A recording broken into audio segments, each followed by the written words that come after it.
The Haunting at Cine Vortex. I had always loved horror movies. The thrill of being scared out of my wits in a safe environment was something I cherished. So, when I heard about Cine Vortex, a small and obscure movie theater that was known for screening rare and chilling horror films, I knew I had to visit. Little did I know that this would be a decision that would haunt me for the rest of my life. It was a gloomy Friday evening when I ventured into the depths of the city to find Cine Vortex. The theater was tucked away in an alley, its marquee flickering eerily in the dim light. The building itself looked ancient, as if it had witnessed the passage of time in all its forms. Ignoring my unease, I purchased a ticket for the evening show, a film titled The Shadows Within. As the lights dimmed and the film began, an unsettling feeling settled over me. The movie was unlike anything I had ever seen before, a psychological horror that seemed to delve into the darkest corners of the human mind. The story revolved around a group of people trapped in a haunted theater, tormented by their deepest fears and regrets. The atmosphere in the theater was heavy, as if the very air was suffused with a malevolent presence. As the film progressed, I began to notice strange occurrences around me. Whispers echoed in the shadows, and I could have sworn I saw fleeting figures out of the corner of my eye. I brushed off my unease as a result of the film's eerie ambience, but deep down, I knew something was amiss. During a particularly intense scene, the screen suddenly went black, plunging the theater into darkness. Panic rippled through the audience as whispers grew louder, almost suffocating. Then, the emergency lights flickered on, casting an eerie red glow over everything. The projector whirred to life again, but instead of the movie, distorted images of nightmarish figures filled the screen. The crowd erupted into chaos, with people scrambling to the exits. But as I turned to leave, I found myself frozen in place. A cold, clammy hand gripped my shoulder, and I turned to see a spectral figure with hollow eyes staring right at me. Its mouth opened, emitting a sound that was a mix of a scream and a whisper. I felt a surge of terror like I had never experienced before, a primal fear that rooted me to the spot. With a burst of adrenaline, I wrenched myself free from the ghostly grasp and bolted towards the exit. The emergency lights continued to cast their ghastly glow, and the whispers seemed to follow me. The corridors of the theater stretched on endlessly, warping and distorting my sense of direction. Every step I took felt like I was descending further into a nightmare. Finally, after what felt like an eternity, I burst through the exit doors and stumbled out into the alley. Gasping for breath, I looked back at the theater, only to see that its marquee was now spelling out ominous messages that seemed to be meant just for me. My heart raced as I realized that the horror wasn't contained within the movie, it had escaped into reality. Over the next few days, I struggled to shake off the trauma of that night. The whispers followed me, taunting me in my dreams and lurking in the corners of my vision. I tried to convince myself that it was all in my head, that the theater had merely triggered a bout of paranoia. But deep down, I knew the truth. Cine Vortex was a place where the line between fiction and reality had been shattered, and I was forever scarred by what I had experienced. Years have passed since that fateful night, and I still can't set foot in a movie theater without feeling a shiver down my spine. The allure of horror has turned into a haunting reminder of the terror I faced at Cine Vortex. Some say the theater has been closed down, its dark secrets buried beneath layers of time. But I know the truth, the horror that resided within those walls will never truly be gone. And as long as I live, I'll carry the chilling memory of that night when I came face to face with the shadows within. Story 2. The Haunting Projection. I had always been drawn to the magic of movies, the way they could transport you to another world and make you forget about your own troubles for a while. But the experience I had at the Grand Palladium Theater was unlike anything I had ever imagined, a true intense movie theater horror story that would forever change the way I looked at the silver screen. It was a stormy Friday night when I walked into the Grand Palladium Theater. The rain was relentless, tapping on the windows like ghostly fingers, and the lightning occasionally illuminated the darkened lobby. I had heard rumors about this place, whispers of strange occurrences that happened during screenings of certain films. Some claimed to have seen shadowy figures in the aisles, others spoke of eerie sounds that seemed to come from nowhere. Despite the rumors, I was excited. The theater was showing a rare, old horror film that I had always wanted to see on the big screen. The movie was called Carnival of Souls, a classic black and white tale of a woman haunted by ghoulish figures after a near-death experience. I settled into my seat, the velvet cushion cold against my skin, and waited for the film to begin. As the opening credits rolled, I felt a chill run down my spine. The atmosphere in the theater was heavy, charged with an inexplicable tension. I glanced around, half expecting to see the shadowy figures people had mentioned, but the seats around me were empty. It was just me and the darkness, alone in the sea of red velvet. The film was captivating, drawing me into its eerie world of abandoned carnivals and spectral visions. The protagonist's journey through a nightmarish realm mirrored my own as I became lost in the story. But then, as the tension in the movie reached its peak, the screen went black. A collective murmur rippled through the audience, and I felt a knot of unease form in my stomach. Seconds later, the emergency lights flickered on, bathing the theater in an eerie red glow. The air grew thick, as if something unseen had entered the room. Whispers echoed all around me, disembodied voices that sent shivers down my spine. I strained my ears, trying to make out what they were saying, but the words seemed to slip away like smoke. A low, haunting melody filled the air, emanating from nowhere and everywhere at once. My heart raced as I realized that the sound was coming from the stage. I turned my attention to the source and gasped in horror. On the stage, a figure stood, draped in tattered curtains that billowed around it as if caught in an unseen wind. Its face was obscured, hidden in the shadows. As the figure began to move, the whispers grew louder, a cacophony of voices that seemed to chant in an otherworldly language.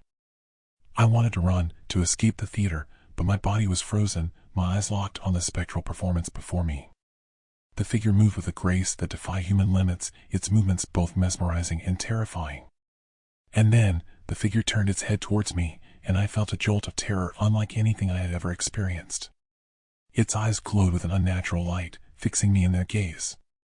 I felt as though it could see into the very depths of my soul, exposing my fears and insecurities. My heart hammered in my chest, and I could hear my own ragged breaths mixing with the haunting melody. With a sudden burst of movement, the figure leaped off the stage and glided towards me, its tattered curtains trailing behind like spectral wings. I could feel its icy breath against my skin, and the whispers seemed to envelop me in a suffocating embrace. I wanted to scream, to beg for mercy, but the words caught in my throat. And then, just as suddenly as it had appeared, the figure retreated. The emergency lights flickered off, plunging the theater into darkness once again. The whispers faded, and the haunting melody ceased. When the regular lights came back on, the theater was empty, as if the entire surreal experience had been a twisted dream. I stumbled out of the theater, my legs weak and trembling. The rain had subsided, leaving behind a damp and glistening world. I looked back at the Grand Palladium Theater, its windows dark and foreboding. It was as if the very building had absorbed the terror that had unfolded within its walls. To this day, I cannot watch a horror movie without feeling a pang of dread. The memory of that night at the Grand Palladium Theater lingers in the back of my mind, a reminder that sometimes the line between fiction and reality can blur in the most chilling of ways. The movies, once a source of comfort, now hold a darkness that I can never escape. And every time I close my eyes, I can still hear the haunting melody and the whispers that speak of things beyond our understanding. Story 3. The Eerie Matinee. Growing up, I had always been fascinated by the paranormal. Ghost stories, horror movies, and all things eerie held a strange allure for me. So, when I heard about the old Riverside Cinema and its reputation for hosting true intense horror movie experiences, I knew I had to see it for myself. Little did I know that my curiosity would lead me into a chilling encounter that would forever haunt my nightmares. It was a gloomy Saturday afternoon when I found myself standing in front of the Riverside Cinema. The building had an air of faded grandeur, its marquee weathered and cracked, but still holding an air of mystery. The sun was hidden behind thick clouds, casting an eerie, diffused light over the area. I bought my ticket from a disinterested cashier and made my way inside. The lobby was dimly lit, the air heavy with the scent of old popcorn and worn-out carpet. As I entered the main theater, a shiver ran down my spine. The atmosphere was different, charged with an energy that was hard to put into words. It was as if the very walls held the memories of countless horror films that had been screened here. The movie advertised was The Haunting Echoes, a film I hadn't heard of before. As I settled into my seat, the lights dimmed, and the screen flickered to life.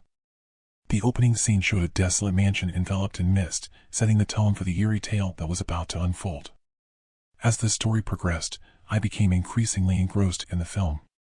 The plot centered around a group of people trapped in a haunted mansion, tormented by vengeful spirits. The tension was palpable, and the jump scares were executed with a precision that sent shivers down my spine. But it was during one particular scene that things took an unsettling turn. In the movie, the characters enter a dark, abandoned theater within the mansion, a theater that bore an uncanny resemblance to the very one I was sitting in. As they watched a film projected on the screen, strange occurrences began to unfold. The characters heard whispers, saw shadowy figures in the corners, and felt an unshakable sense of dread. It was as if the movie was mirroring my own experience. I could feel my heart racing as the characters on screen reacted to the eerie happenings, their fear mirroring my own. I tried to remind myself that it was just a movie, that my fascination with the paranormal was merely heightening my senses. But deep down, a seed of doubt had been planted. During a pivotal scene in the movie, the lights in the theater flickered. At first, I dismissed it as a technical glitch, but then the whispers started.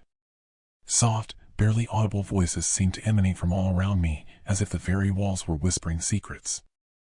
I looked around, half expecting to see shadowy figures lurking in the aisles, but there was nothing there. The movie continued, but the atmosphere had shifted. The tension in the theater was almost tangible, and I felt a sense of unease settle in my gut. The characters on screen were now trapped in a nightmarish loop, unable to escape the horrors unfolding around them.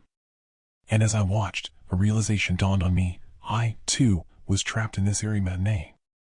Just as the characters in the movie faced their fears and confronted the malevolent spirits, I felt a presence beside me. A cold breeze brushed against my cheek, and a whisper seemed to brush against my ear. My heart pounded as I turned my head, and what I saw made my blood run cold. A shadowy figure, barely visible in the dim light, stood by the aisle. Its form seemed to waver, as if it existed on the periphery of reality.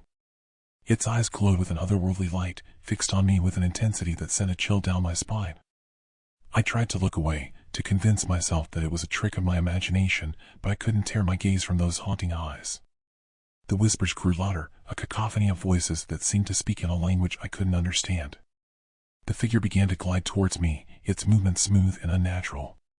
Panic surged through me, and I pushed myself out of my seat, stumbling towards the exit. But as I reached the door, a gust of wind slammed it shut, trapping me inside the theater.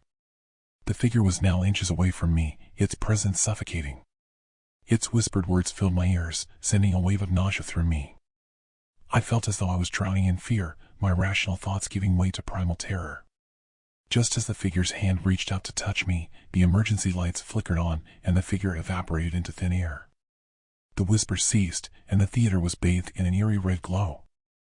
I stumbled towards the exit once again, this time finding the door easily open. I burst out into the lobby, my breath ragged and my heart pounding. As I stepped outside, the sun had set, and the sky was a canvas of dark hues. I looked back at the Riverside Cinema, its marquee now dark and silent. I had survived the true intense horror experience, but the memory of those haunting eyes and the whispers would forever haunt my dreams. The line between reality and the paranormal had blurred that day, and I was left questioning the limits of what I thought I knew.